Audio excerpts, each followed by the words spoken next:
మహిషి అనే రాక్షసిని చంపడానికై విష్ణువుకు మరియు శివునికి అనగా హరిహరులకు విష్ణువు మోహినిగా మారి శివుని వద్దకు వెళ్తుంది. ఆ ఇద్దరి కలయికతో హరిహర పుత్రుడు అయ్యప్ప జన్మిస్తాడు.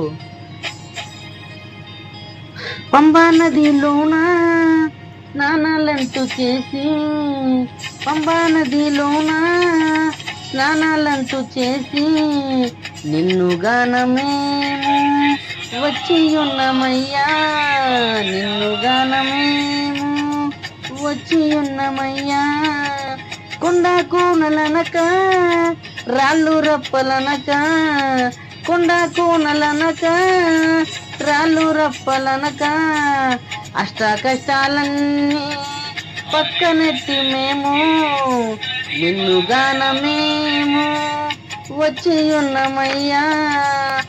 అమ్మ అయ్యను వదిలి పిల్ల జల్లి నిడిచి నీ మీదే భారం వేసి వచ్చి ఉన్నమయ్యా.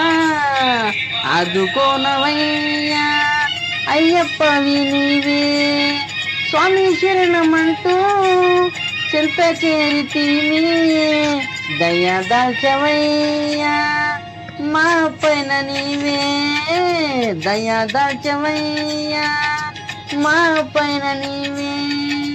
స్వామి శరణమయ్యప్ప, స్వామి శరణమయ్యప్ప మా పైన నీవే, స్వామి శరణమయ్యప్ప.